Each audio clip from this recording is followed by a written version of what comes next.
Meus queridos, vamos refletir na palavra do Senhor. Nós estamos expondo a carta de Paulo, a segunda carta de Paulo aos Coríntios. Então você abra no capítulo 1, nós ainda estamos no capítulo 1 dessa carta. E hoje nós vamos fazer uma leitura a partir do versículo 12, mas antes, deixa eu ajudá-los a explicar aqui para a gente ter uma leitura bem proveitosa. Então, nós estamos expondo a segunda carta aos Coríntios, nós expomos do versículo 1 até o versículo 11, da primeira vez, e nós vimos que essa parte, essa unidade fala sobre as tribulações, as lutas, o sofrimento.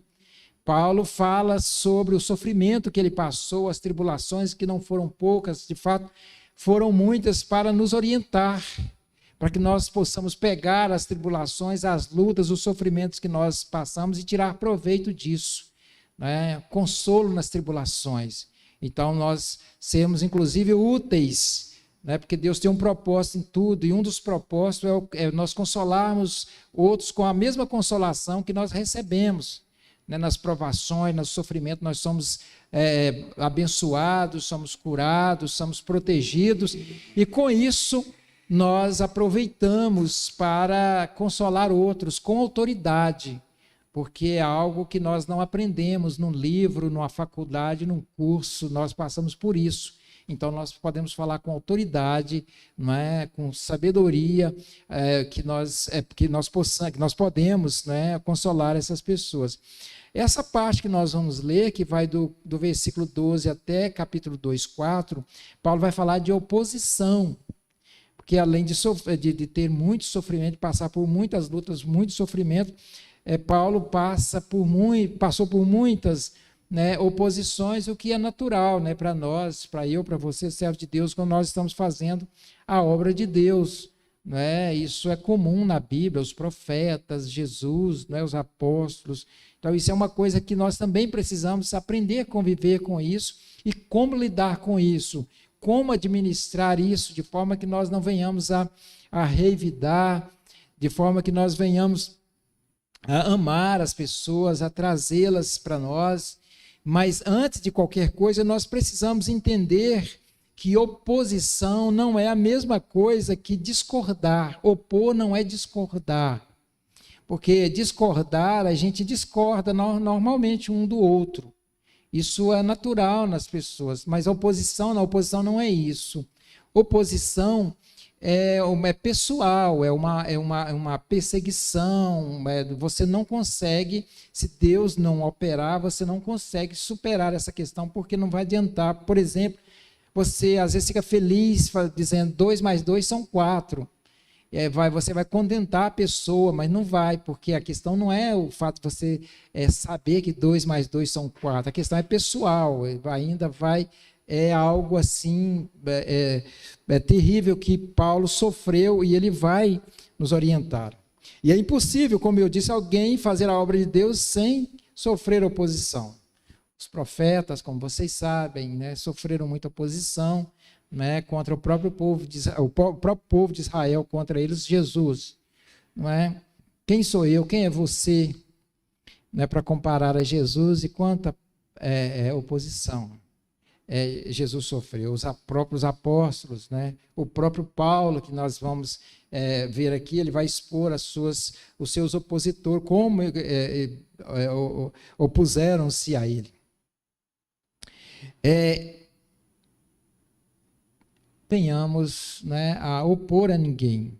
Discordar é normal, eu repito, mas oposição não é isso. Oposição é algo realmente pessoal, é algo que não deve acontecer. Talvez uma discordância obcecada, né? A pessoa já decide, eu decido discordar de você, então você não vai conseguir me convencer, mesmo que diga que 2 mais 2 são 4, porque eu já decidi que eu vou discordar de você. Isso seria, então, oposição, e era isso que estava acontecendo com Paulo.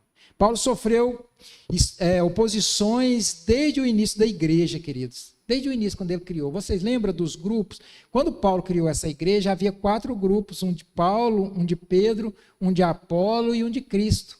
Ora, se era de Pedro, não era de Paulo.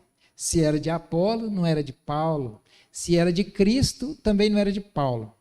Se esses grupos, supomos que fosse mais ou menos do mesmo tamanho, a quantidade de pessoas, então 75% não via Paulo assim com tantos bons olhos, podemos dizer assim. Então, seria 25%. Então, essa questão é uma questão complicada e uma questão que a gente precisa aprender a conviver com isso e saber como lidar com essas coisas. E os coríntios opuseram ao seu apostolado, primeiro por causa do seu sofrimento. Até por causa do sofrimento de Paulo, eles opuseram. Eles disseram, ele não pode ser apóstolo. O cara vive levando pedrada, porque ele foi apedrejado, como vocês sabem. Vive apanhando, vive sofrendo, pegando malária, só doente. Como é que um cara desse pode dizer que é apóstolo? Nem crente ele está parecendo ser. Ele vive doente, ele vive sofrendo, onde ele chega ele apanha. Então, até nisso aí, eles confrontavam, opunha ao seu apostolado por causa do seu sofrimento. É por isso que ele começou falando sobre o sofrimento dele, falando, eu sofro, gente, por vocês, para salvar vocês, para abençoar vocês. É por isso que eu sofro, para consolar vocês. É porque no meu trabalho de evangelismo, eu luto, eu apanho, tudo mais, porque eu não desisto. E eu já disse no culto passado que Paulo poderia ter morrido numa idade, numa velhice boa, tranquilamente. Ele que se colocou a cara a tapa mesmo, ele resolveu sofrer por amor, mas até no sofrimento dele, ele sofria oposição. Por causa da acusação dos falsos apóstolos, os falsos apóstolos acusando o tempo todo que ele não era apóstolo, que ele era um charlatão, que ele queria roubá-los e que os escritos dele eram falsos e que ele era uma pessoa, um covarde, que ficava escrevendo as coisas, mas se fosse para falar as coisas, ele não falava. E assim uma série de oposições. E até por ter mudado de plano, uma viagem que ele disse que ia fazer e ele não fez, nós vamos ver isso mais adiante, que o texto fala sobre isso. Ele sofreu ferrenha oposição, eles criticaram muito ele, tratou ele como se ele fosse um moleque, um irresponsável, porque ele disse que ia lá, ou melhor, ele ia na Macedônia, na ida ele ia passar lá. E depois que ele viesse da Macedônia, ele ia voltar e ia passar lá de novo. Só que na volta ele não passou, nós vamos ver o motivo que ele não passou. Então, eles aproveitaram isso para opor ferrenhamente na situação dele. Feito isso, eu creio que agora, lendo esses versículos, você vai fazer uma leitura mais suave, porque nós sabemos que realmente Paulo não é fácil da gente entender, mas quando a gente entende o contexto, mais ou menos assim, fica mais fácil. Observe para vocês verem o versículo 12. Porque a nossa glória é esta, o testemunho da nossa consciência, de que com santidade e sinceridade de Deus, não com sabedoria humana, mas na graça divina temos vivido no mundo, e mais especialmente para convosco. Percebeu como é que agora o texto ganha sentido, quando a gente fala da quantidade de oposição que ele sentia? Olha o versículo de novo. Porque a nossa glória é esta. Qual? O testemunho da nossa consciência, de que com santidade e sinceridade de Deus, não com sabedoria humana, mas na graça divina temos vivido no mundo, e mais especialmente para convosco. Porque nenhuma outra coisa vos escrevemos, além das que ledes, e bem compreendeis, e espero que a compreendereis de tudo. Você pode entender nas entrelinhas aqui que eles estão questionando, estão opondo aos escritos dele, dizendo que ele está escrevendo nas entrelinhas, ele está querendo dar recado para eles, coisa dessa forma. Olha o versículo 13 de novo. Porque nenhuma outra coisa vos escrevemos, além das que ledes, e bem compreendeis. Eles estavam criticando ele por causa dos escritos dele. Espero que eu compreendeis de tudo. Como também já em parte nos compreendestes, que somos a vossa glória, como igualmente sois a nossa no dia é no dia de Jesus, nosso Senhor. Ele diz que eles é a glória dele, no sentido de que ele que evangelizou eles, que pregou o evangelho. Então é nesse sentido que eles é a glória deles, é dele. E eles serão a glória de Paulo no último dia, porque eles vão estar ali. Foi Paulo que evangelizou, eles vieram a Jesus por causa de Paulo. Então é por isso que Paulo está falando, vocês são minha glória, eu sou a glória de vocês. Ou seja, como também já em parte vos compreendeste que somos a vossa glória. Ou seja, somos a vossa glória, ele falando ele mesmo, né, usando o plural aqui, mas eu sou a glória de vocês porque através de mim vocês conheceram Jesus e vocês são minha glória no dia de Jesus, porque eu sou aquele que evangelizou vocês, através de mim vocês vieram a Jesus. Com esta confiança, resolvi ir primeiro encontrar-me convosco para que tivesse um segundo benefício, a primeira ida à Macedônia e passar lá. E por vosso intermédio passar a Macedônia, e da Macedônia voltar a encontrar-me convosco e ser encaminhado por vós para a Judéia. Entendeu aqui o que ele disse? Eu pretendo ir para a Macedônia e passar aí para ser abençoado com vocês, e na volta eu passo novamente aí.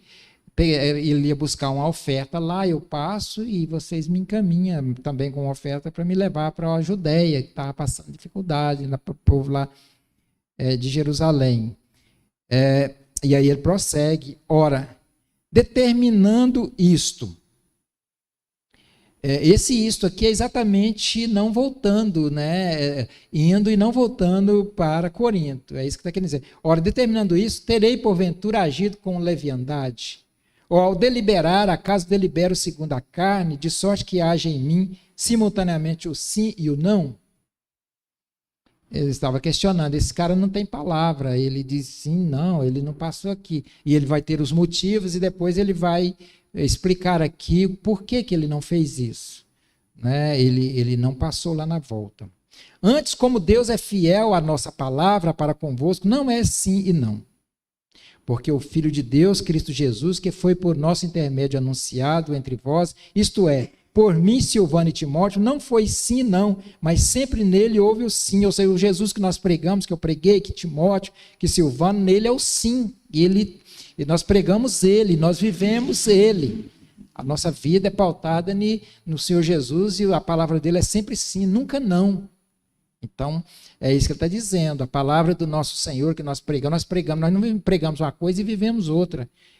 De Jesus é sim, a nossa também é sim por causa disso. E ele prossegue, porque quantas são as promessas de Deus, tantas tem nele o sim. Ou seja, todas as promessas de Deus têm o sim, nunca não, as promessas se cumprem, todas as promessas de Deus, porquanto também por ele é o amém, para a glória de Deus.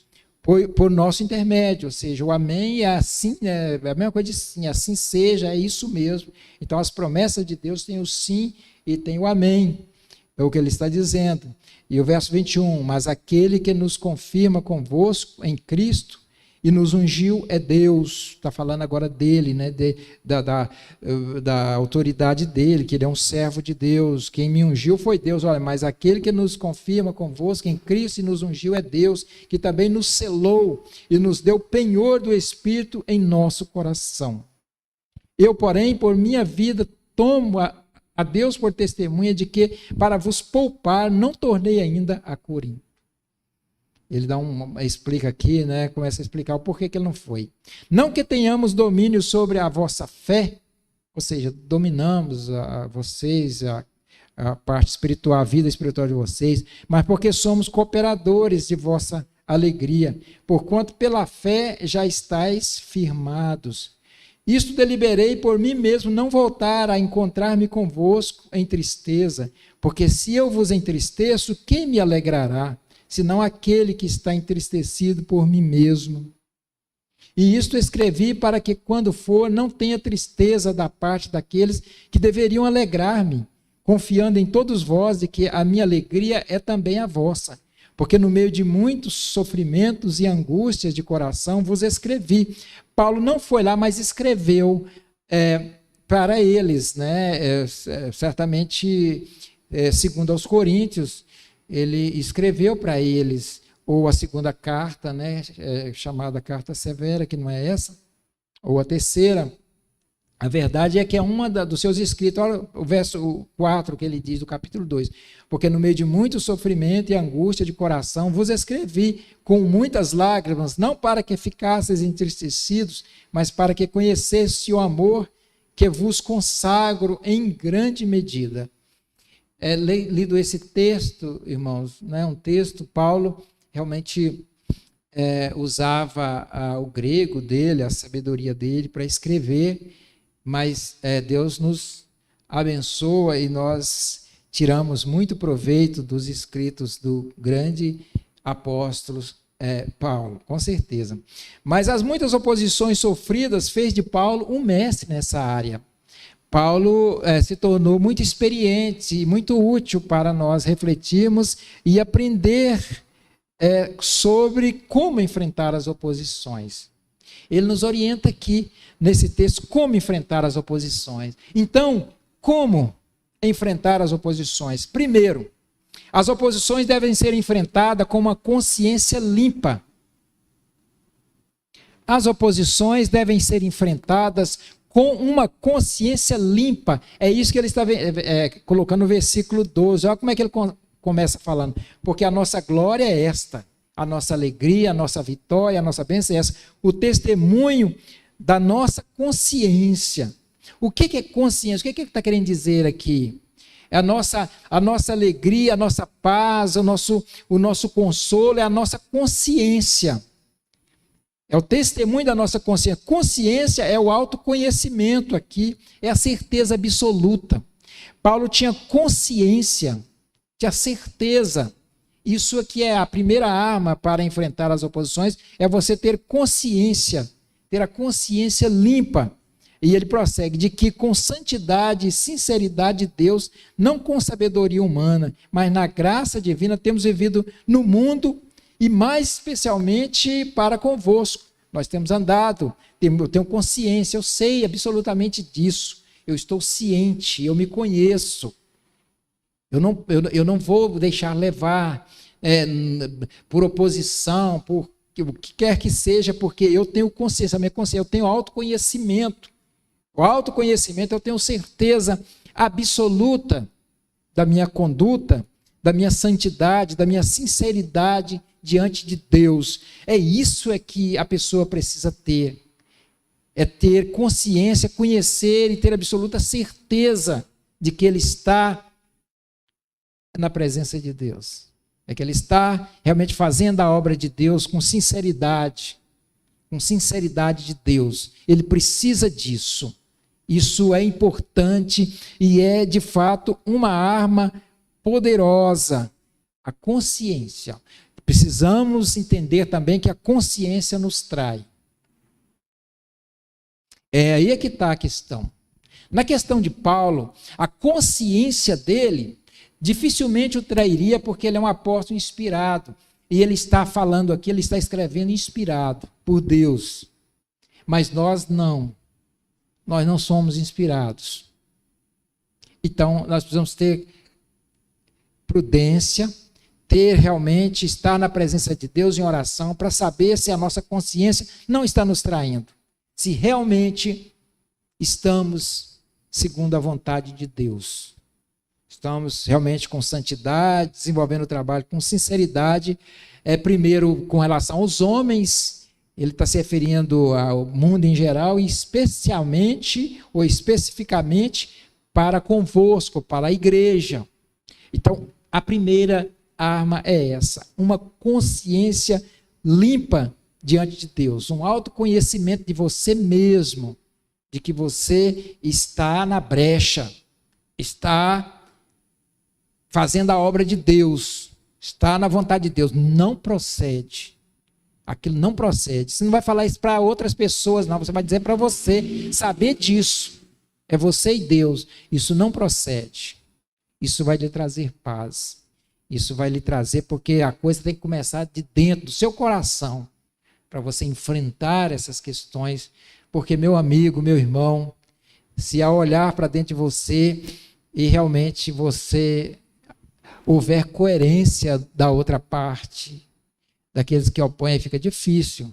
Como é que você vai se fortalecer para poder reagir se ao olhar você, a sua consciência, né, você, no seu autoconhecimento, você percebe que realmente não está de acordo? Aí a coisa complica. Paulo estava sendo acusado de várias coisas, mas nenhuma procedia. As coisas não procediam. Essa é a arma para enfrentarmos as oposições, ou seja, um viver santo e sincero diante de Deus e dos homens. E é em tudo que fazemos.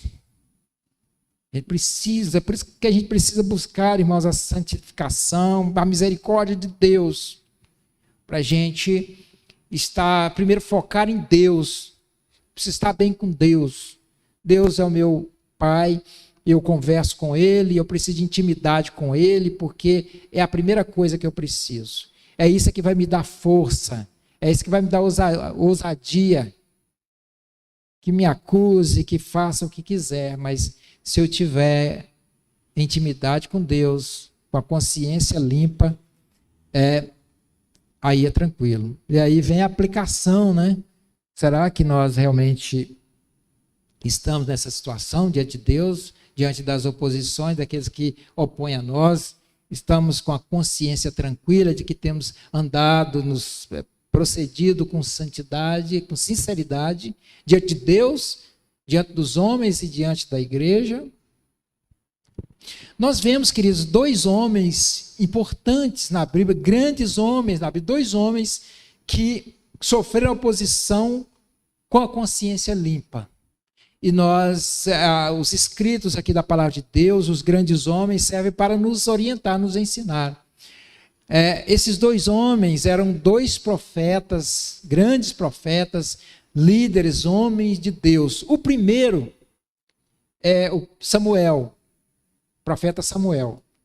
Olha o que está escrito dele, olha o que ele mesmo fala, olha que coisa interessante. Lá em 1 Samuel 12, 1-4, está escrito assim, ó. Então disse Samuel a todo Israel: eis que ouvi a vossa voz em tudo quanto me disseste, e constituí sobre vós um rei. Agora, pois, eis que tendes o rei à vossa frente. Já envelheci e estou cheio de cães, e meus filhos estão convosco. O meu procedimento esteve diante de vós desde a minha mocidade até o dia de hoje.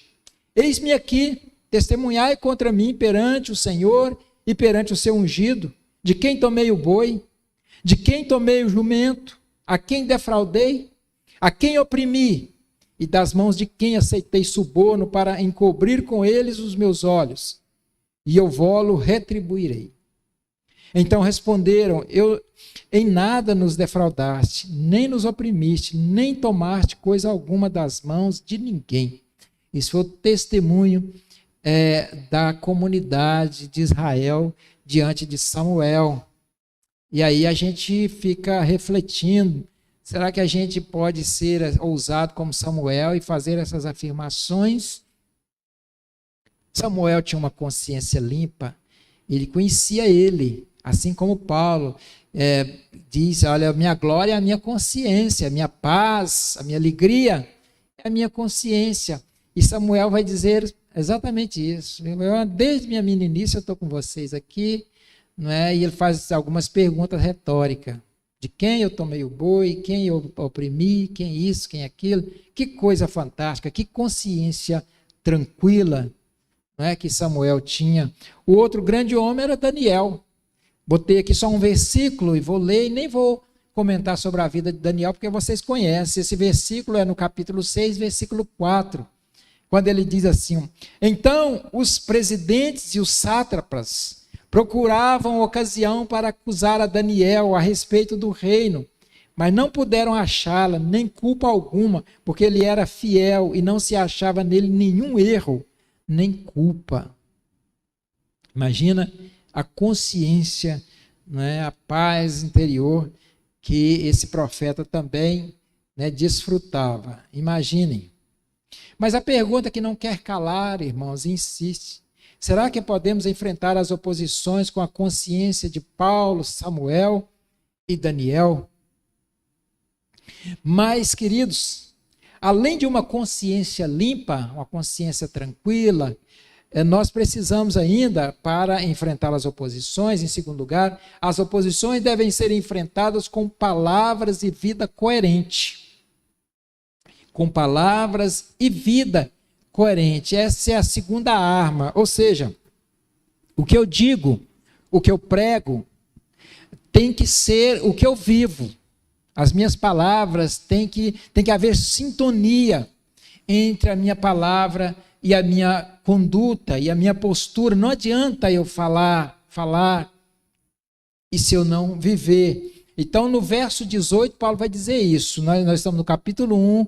Então, as oposições devem ser enfrentadas com palavras e vida coerente. Capítulo 1, versículo 18. Antes, como Deus é fiel, a nossa palavra para convosco não é sim e não. Ou não é sim, sim, não, não. Mas ele vai dizer depois, mas sempre o sim. Então, e Paulo, nós sabemos que ele, não precisa nem dizer, que ele realmente vivia o que ele falava, o que ele pregava. Os opositores começaram questionando as palavras de Paulo. É exatamente essa questão aqui dessa viagem dele à Macedônia, que ele passou lá, mas na volta ele não passou, foi o suficiente.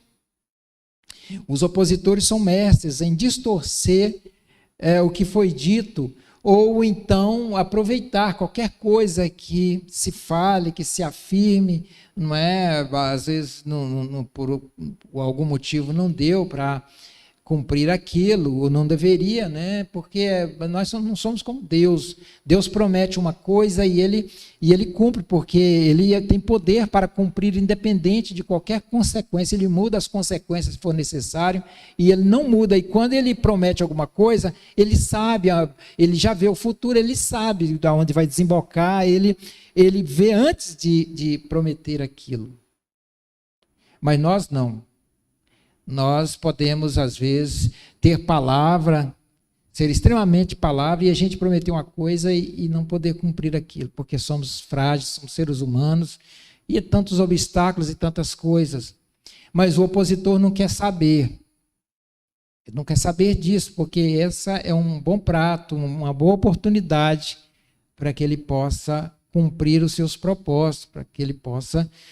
Então, é essa questão que aconteceu aqui. Paulo, de fato, não seria sábio, não seria prudente ele passar novamente pela Macedônia na volta.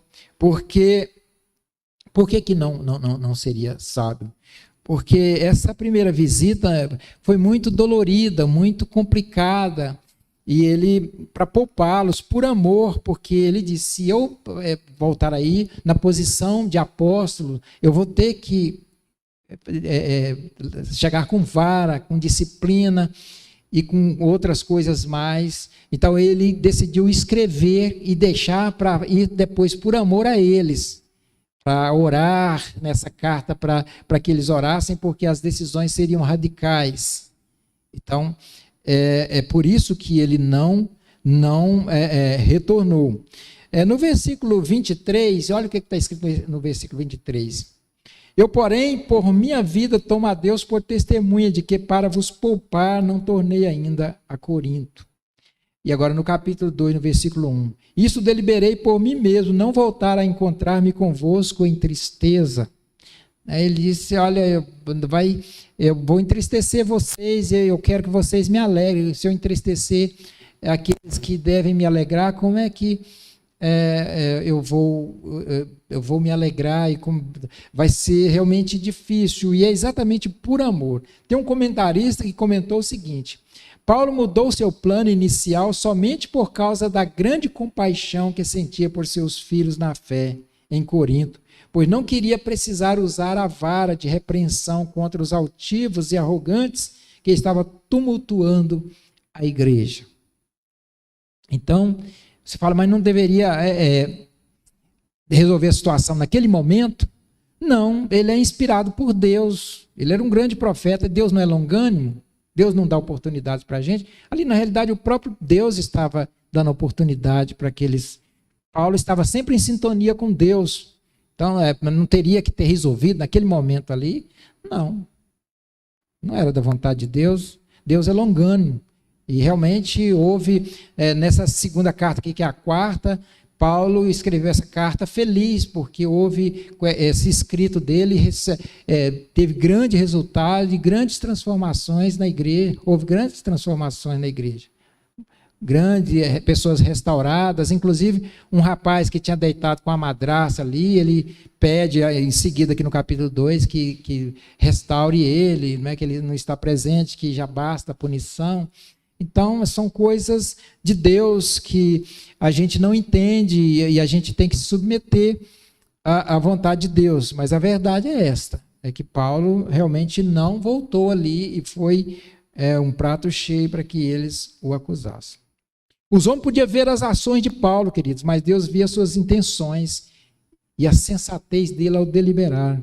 Os homens podiam ver as suas ações, mas Deus via as suas intenções, que eram as melhores possíveis, intenções sinceras, ao decidir, ao deliberar.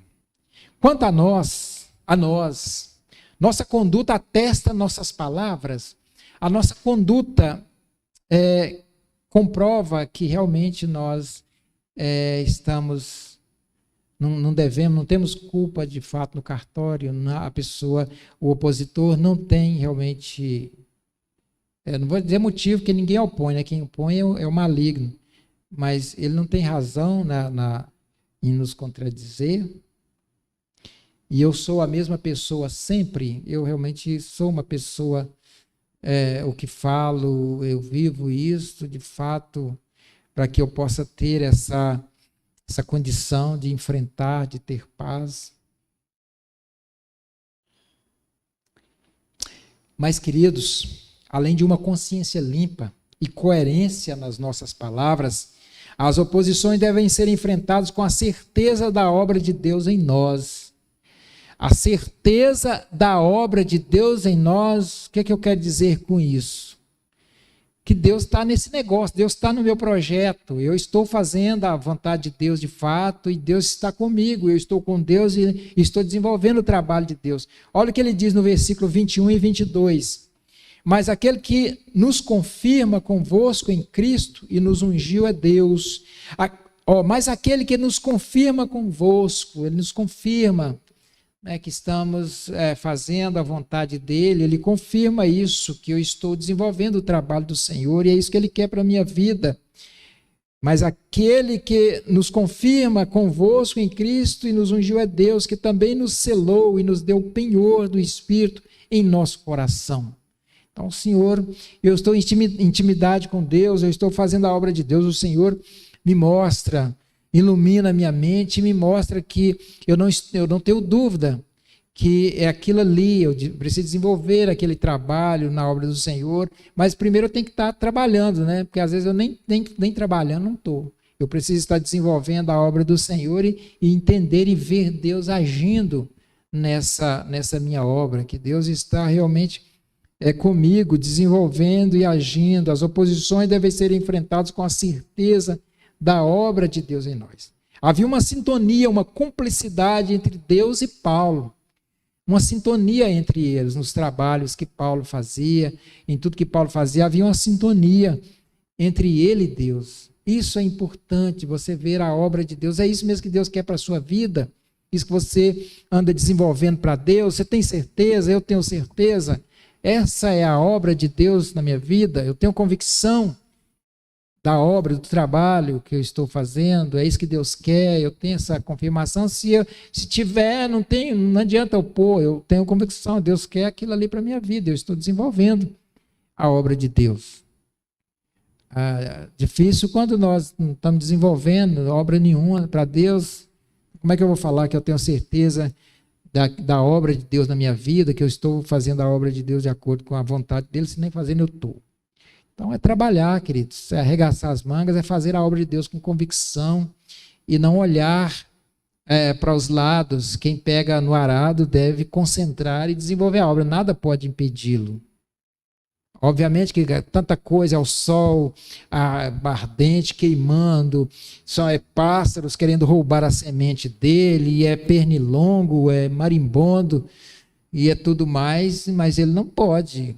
Ele tem que ter convicção do trabalho, da obra dele ali, nada pode tirar ele de tempo. É a convicção da obra de Deus nas nossas vidas. O Espírito Santo conduzia sua vida e sua obra. O Espírito Santo conduzia a vida de Paulo e a obra de Paulo. Olha o que Paulo diz em Atos 16, 7. Olha como ele era conduzido pelo Espírito Santo. Defrontando Mísia, tentavam ir para Bitínia, mas o Espírito de Jesus não permitiu. Se referindo a ele, né, e o seu companheiro na época, não sei se era Lucas, provavelmente, né, mas está escrito assim, defrontando Mísia, tentavam ir para Bitínia, mas o Espírito de Jesus não permitiu. Olha a sintonia de Paulo com a obra de Deus. O Espírito Santo não falou, não vai por aí não permitiu que ele fosse. É a convicção, né, da obra de Deus no nosso trabalho, de Deus no nosso trabalho, no que estamos fazendo, no que estamos desenvolvendo, e Deus está ali. Temos certeza da obra de Deus na nossa vida, que é aquilo mesmo que Deus tem para nós, que Ele quer que a gente faça, estamos desenvolvendo essa obra. Essa é a arma contra a oposição. Não tem oposição, não adianta, não tem marimbondo, não tem pernilongo, não tem que vai nos desviar o nosso caminho, se nós temos convicção realmente, pegado ali firme no arado. É a obra de Deus em nós que autentica nossas palavras, queridos, eu repito. As oposições, eu repito, devem ser enfrentadas com uma consciência limpa, um autoconhecimento de que estou com Deus e Deus está comigo, coerência entre palavra e vida. Tenho que viver aquilo que eu realmente prego, que eu converso, que eu falo. A certeza que Deus está operando em e através de mim. Que Deus está operando em e através de mim, do meu trabalho que eu estou desenvolvendo para Ele. E, finalmente, para concluir, as oposições devem ser enfrentadas com amor, perdão e discernimento. As oposições devem ser enfrentadas com amor, perdão e discernimento. E Paulo vai dizer isso, é Paulo que vai dizer porque nós estamos desenvolvendo o texto. Então nós precisamos ver no texto do próprio apóstolo Paulo. Veja capítulo 2, versículo 10. Eu creio que é o 10. Se não for, alguém veja aí para mim. A quem perdoais alguma coisa, também eu perdoo. Porque de fato que tenho perdoado, se alguma coisa tenho perdoado por causa de vós, eu fiz na presença de Cristo. Nós sabemos, irmãos, a grande capacidade que Paulo tinha de amar e perdoar. Então, a oposição, em primeiro lugar, é com perdão e amor que a gente trata, que a gente lida, porque a Bíblia nos ensina a agir exatamente dessa forma. O próprio Jesus diz: ouviste que foi dito, olho por olho, dente por dente. Eu, porém, vos digo, não resistais ao perverso, mas a qualquer que te ferir na face direita, volta-lhe também a outra. E ele prossegue, nesse mesmo capítulo, no versículo 11. Bem-aventurados sois quando por minha causa vos injuriarem, vos perseguirem e mentindo disserem todo mal contra vós. Regozijai-vos e exultai, porque é grande o vosso galardão nos céus. Pois assim perseguiram os profetas que vieram antes de vós. E agora o próprio Paulo também nos ensina mais ainda sobre essa questão de como reagir, como se portar diante dessa situação do opositor. Lá em Romanos, capítulo 2, versículo 20 a 21, ele diz: pelo contrário, se o teu inimigo tiver fome, dá-lhe de comer, se tiver sede, dá-lhe de beber, porque fazendo isso, amontoarás brasas vivas sobre a sua cabeça. Não deixe vencer do mal, mas vença o mal com o bem. Mas, queridos, veja que eu disse que as oposições devem ser enfrentadas com amor, com perdão, mas também com discernimento. Tem que ter discernimento e prudência, e isso tem que vir junto com amor e perdão. Por quê? Porque a oposição pode vir da ignorância de alguém ou da própria pessoa, mas nem sempre é assim. A oposição pode vir diretamente do maligno. pode vir diretamente do diabo. É um exemplo, quer um exemplo? Os falsos apóstolos que estavam lá, o próprio Paulo fala. Então, como é que vamos tratar essa situação? Não é?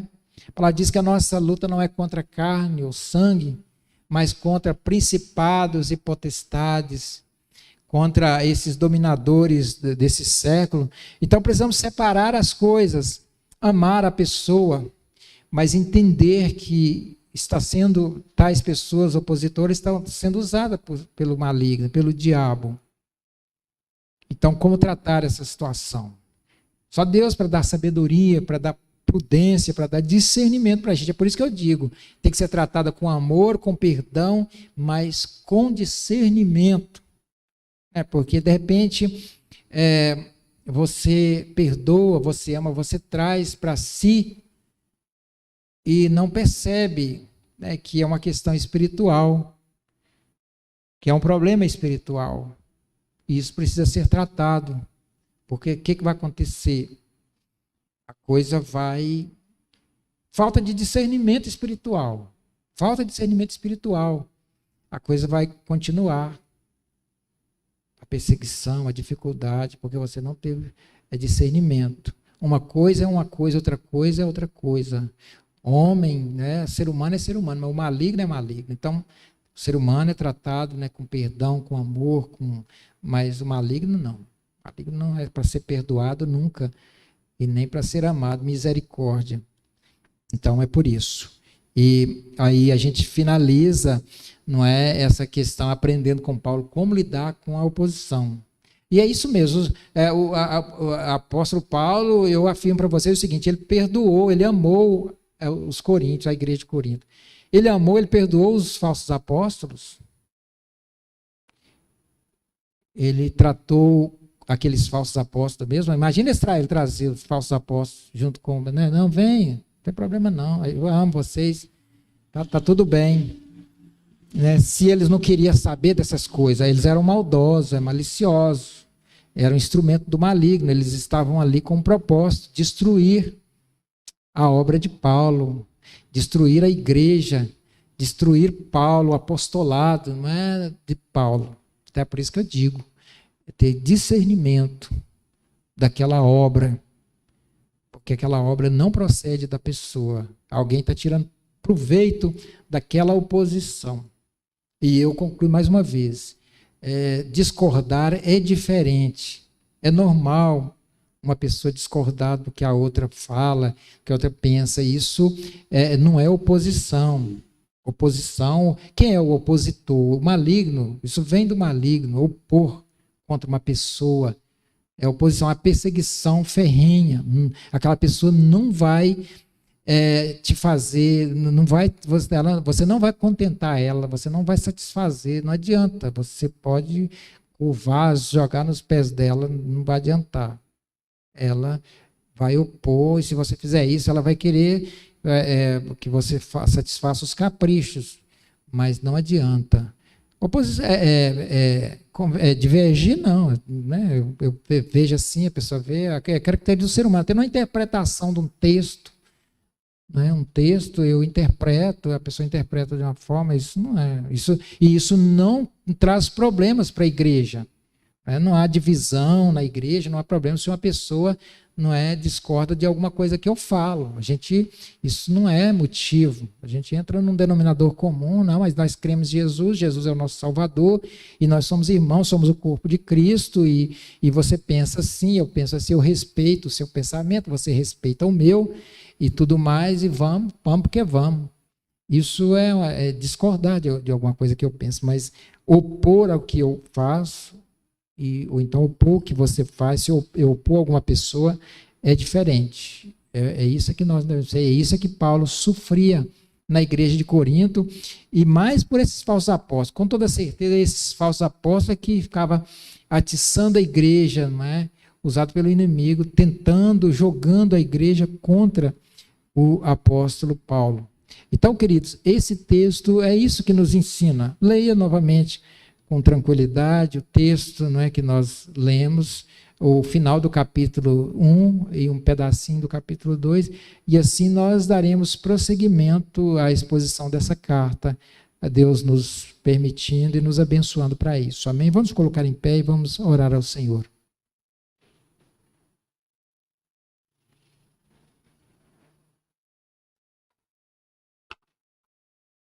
Senhor, nós te agradecemos por este culto, pela manifestação do Senhor, a presença do Senhor no nosso meio, no louvor, ó Deus, na palavra do Senhor, que nos orienta, que nos desafia, Senhor, que nos faz refletir, nos faz pensar. E o nosso pedido, Senhor, é que o Senhor não permita que nunca venhamos a opor a ninguém, Senhor. Ainda que discordemos de pessoas, de outros irmãos queridos, Pai, de outras denominações, mas somos o corpo e nós não queremos nunca, Senhor Deus, nos opor, porque isso não procede do Senhor, ser opositores, assim como aqueles falsos apóstolos que se opunham a Paulo, querendo solapar o seu ministério, usurpar. Ó Deus, que nós não venhamos nunca a ser assim, que possamos ter unidade, ó Pai, caminhar na graça, na bênção do Senhor, que todos nós aqui possamos ser grandemente abençoados pelo Senhor, os irmãos demais dessa igreja que não estão aqui, ó Deus, que não vieram por alguma razão, que eles também possam ser edificados e que possam refletir e que de alguma forma essa palavra, Senhor, possa ter sido útil, servido de consolo, de exortação, ó Deus, para cada um de nós. Nós te agradecemos por tudo e oramos em nome de Jesus. E agora, amados, que a graça preciosa do Senhor Jesus, o amor do Pai e a comunhão e a presença do Espírito Santo da promessa esteja sempre com todos vós, com esta parte da igreja e com toda a igreja do Senhor Jesus na face da terra. Em nome do Pai, do Filho e do Espírito Santo de Deus. Amém. Amém.